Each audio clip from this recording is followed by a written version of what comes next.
Slovenska nogometna reprezentanca je ta teden na mariborskem Pohorju pričela priprave na svetovno prvenstvo. V zraku je bilo čutiti že nekaj nervoze, kljub temu nam je pred mikrofon uspelo dobiti 3 člane reprezentance, ki v kvalifikacijah niso bili ožji del ekipe. Miran Burgič, Tima Tauš in Suat Fileković so navdušeni nad sprejemom ostalih stalnih članov in vedo, zakaj so tukaj, zato jih nekoliko trši treningi ne presenečajo. Je vse na lepšem redu, imamo pa treninge in treninge so tudi super, tako da res vse na lepšem redu.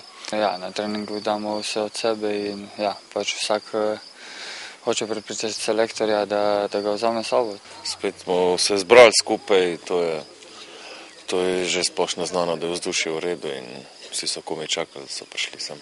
Ta prvi del se nismo še nič pripravljali na nasprotnika, tako da to nas sigurno še čaka in bomo tudi zbirali informacije o nasprotniki in bomo imeli dosti časa, da se vsakega posebej pripraviti. Treningi Matjaža Keka so zmeraj zanimivi, najbolj ko se lahko fantje v tekmi udarijo med seboj.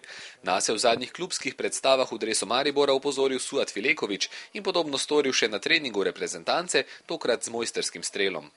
Šišić je to zakuhal vse, oni so zabili proti nam prvi gol, pa je bilo neko veselje.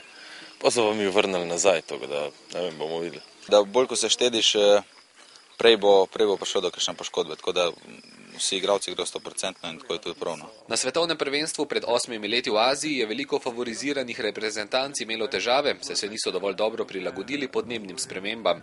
Tokrat bo največjo težavo predstavljala višinska razlika stadionov. S pripravami prihodnji teden v Bruniki bo strokovni štab poskušal reprezentante pripraviti na afriške pogoje, pričeli pa bodo tudi s taktičnimi pripravami na južnoafriške nasprotnike.